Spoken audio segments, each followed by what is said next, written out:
কৃষকদের মনে একটাই প্রশ্ন, কৃষক বন্ধু প্রকল্পের খারিফ কিস্তির টাকা কবে পাঠাবে? জনপ্রিয় প্রকল্পগুলোর মধ্যে একটি হচ্ছে কৃষক বন্ধু প্রকল্প। পশ্চিমবঙ্গ রাজ্যর কৃষকদের জন্য রাজ্য সরকার কৃষক বন্ধু প্রকল্প চালু করেছে বহুদিন আগে। এই প্রকল্পগুলোর মাধ্যমে প্রতি বছর কৃষকরা খারিফ ও রবি মরশুমে আর্থিক সহায়তা পান। 2025 সালের কৃষক বন্ধু প্রকল্পের প্রথম কিস্তির টাকা কবে ঢুকবে, যারা এখনো টাকা পাননি তাদের কি করতে হবে এবং নতুন করে কিভাবে আবেদন করা যায়, এসব নিয়ে বিস্তারিত আলোচনা করব আজকের এই ভিডিওতে।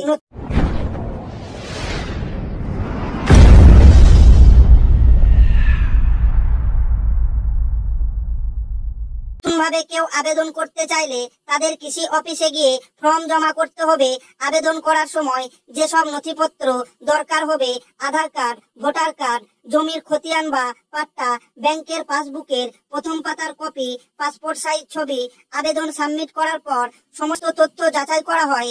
যাচাই শেষ হলে টাকা সরাসরি কৃষকের ব্যাংক অ্যাকাউন্টে পাঠিয়ে দেওয়া হয়। কৃষক বন্ধু প্রকল্প পশ্চিমবঙ্গ সরকারের একটি কৃষি সহায়তামূলক স্কিম, যা রাজ্যের কৃষকদের আর্থিক দিক থেকে সুরক্ষা দিতে চালু হয়েছে। এই প্রকল্পে কৃষকরা বছরে দুবার টাকা পান, একবার খারিফ চাষের সময় আর একবার রবি মরশুমে। এছাড়াও যদি কোনো কৃষকের 18 থেকে 60 বছর বয়সের মধ্যে মৃত্যু হয়, তাহলে তার পরিবার পায় 2 লক্ষ টাকার আর্থিক সাহায্য। এই প্রকল্পের কৃষকদের জমির পরিমাণ অনুযায়ী বছরে 4,000 টাকা থেকে শুরু করে সর্বোচ্চ 10,000 টাকা পর্যন্ত আর্থিক সহায়তা দেওয়া হয়। এই টাকা 2 কিস্তিতে ভাগ করে পাঠানো হয়। প্রথম কিস্তি খারিফ মরশুম এপ্রিল থেকে সেপ্টেম্বর, দ্বিতীয় কিস্তি রবি মরশুম অক্টোবর থেকে মার্চ। যদি কারো জমি 1 একরের কম হয় তাহলে তারা পান 4,000 টাকা, আর 1 একর বা তার বেশি হলে বছরে 10,000 টাকা পর্যন্ত পাওয়া যায়। 2025 সালের প্রথম কিস্তির টাকা এপ্রিল মাস থেকেই দেওয়া শুরু হয়েছে।